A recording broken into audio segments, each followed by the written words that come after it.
Ayan mga guys, bawat isa sa atin ay nangangarap ng mapayapang buhay, masagana, at syempre masayang buhay kasama ng pamilya at mga minamahal.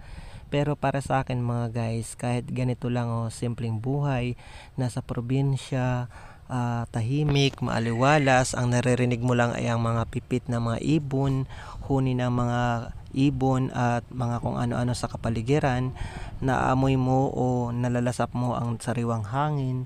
At syempre, yung simpleng pamumuhay, bagaman simple, ay masaya naman, nakakaraos. Sapat na sa akin yung ganun, yung nakakaraos, kahit nakakaraos lang sa araw-araw. May pangkain, may pangsaing, may pangulam. Sapat na sa akin yung ganun. Ayan, hindi na tayo naghahangad ng higit pa. Kung meron man, syempre, magandang kalusugan syempre sa pamilya, sa mga minamahal. At syempre para na rin sa akin dahil kapag mayroon tayong magandang kalusugan, mas magiging productive tayo, mas magiging positibo tayo. At syempre, mas magagawa natin yung mga bagay na maganda at kapaki-pakinabang. Ayan, ito po yung dito yung likod ng bahay. At bagaman, ayan ganito po yung buhay dito sa amin. Simple lang po.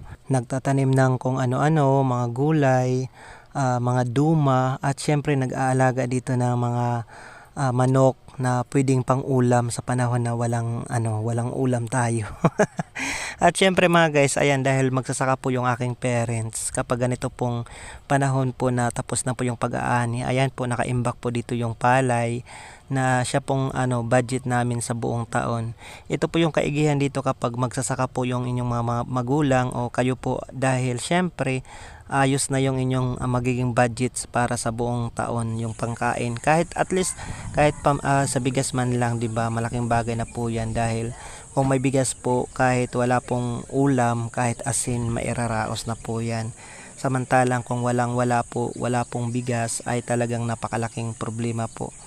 Tapos isa din po sa kaigihan kapag ganitong may mga kapag may ganitong mga lupain, kahit maliit lang po, pwede pong pagtamnan ng gulay, ng kung ano-ano na maaring pwedeng pagkakitaan at pakinabangan. Kagaya po nito guys, mayroon po ditong tanim na agikuway o kamuting kahoy ang tawag dito guys.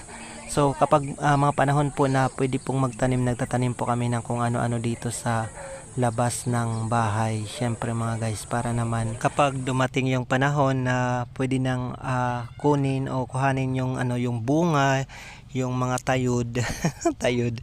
Ayan, syempre magagamit po natin sa ating pang-araw-araw na pangkain.